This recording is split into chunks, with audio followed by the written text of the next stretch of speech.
Welcome to SRPG Plus. There's been a lot of anticipation and hype around the new SRPG Wargroove. It just came out February 1st of 2019. It was published and developed by Chucklefish. And it's available on the Switch, Xbox One, PC, PS4, all around. Offers crossplay, except for, of course, the PS4. We know how that can be. And why should SRPG fans be interested in the game Wargroove? A lot of people are saying that it's a spiritual successor to the Advance Wars series. We want to check it out today, see if it stacks up to Advance Wars. That game has been coming out, those series has been around since 1988. It's Famicom Wars. It's been coming out since 2008. We haven't seen one since 2008, since the Days of Ruin on the DS. I'm excited to finally be able to play something that experiences just like a old school Advance War game. Very true. And what is an SRPG without a good story to justify you spending countless hours making sure your units prevail through each mission?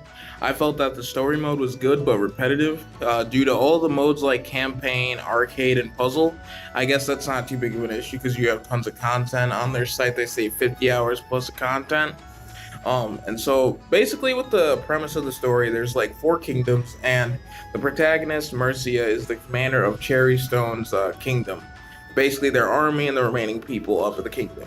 Her father was slain by an assassin from the Felheim Legion, and that kind of acts as the tutorial, just setting up how the game plays, but also you killing her father as the assassin.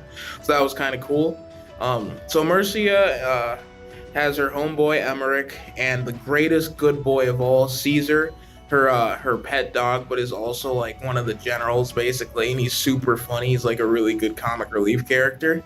So essentially you're trying to bring a peace to these 4 factions, like yada yada yada, that typical story stuff in a JRPG or an SRPG. So I'd say I give the story like a B-. It was intriguing enough to make going through this repetitive style missions, but it lacked the ability to capture my interest in a majority of the characters. Caesar is definitely an exception, though. One thing that brought my attention to this game was definitely the creator mode. I wish I could build maps in Mario Maker right now. We all get a good experience when we play these Kaizo type games where anyone can make a level. I'm excited to be able to create levels and share levels with my friends. It's got a very robust map builder. You can make puzzles, you can create stories and cutscenes within the map itself. If you've ever been on the Wargroove Reddit, people have been sharing amazing creations. And all of these creations are available online. You can post your own. It's super exciting to be able to have this sort of community and be able to try and even recreate other 2D game maps throughout this game and have a really good time doing so. That's a good point. And what makes an SRPG like Advance Wars, Shining Force, Final Fantasy, Tactics, or Fire Emblem so great? It's the combat, knocking dudes out and seizing kingdoms.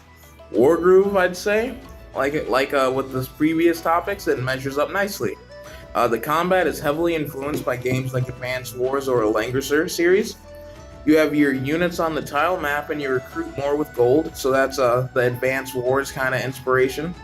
You have to manage your units wisely and how much damage they take, and you can use soldiers or pikemen for cheap, kind of infantry type of people, or you can summon dragons and golems, but remember, each of these units has a monetary cost, so keep that in mind. So you'll might run out of money if you're spamming something like wagons. I know that's the meme within the Wargroove community. All they do is literally just travel 8 units. That's it. They carry a person, and people love spamming them. I don't know why.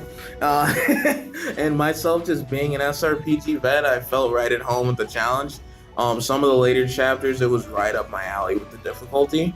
But if you aren't as comfortable, there is a very in-depth difficulty slider that you can mess around with, so you can get a really good tailor-made experience to you. But not default boys. I definitely get where you're coming from as the default boys. I know I'm not as close to the SRPG vet as you are, but man, being able to have that opportunity to slide between difficulty settings and try to find my own niche between the two is super awesome. And overall, with all the content Wargroove offers, I think it stacks up to the SRPG titans like Advance Wars really nicely. With the numbers of this game, if you're interested The game really did well on Metacritic with an 86%, as well as it got a 9 out of 10 through Steam, which are really good scores for a spiritual successor. And this was Diesel D. And Kappa Kai. And I really appreciate you guys checking out Wargroove with us. See you next time.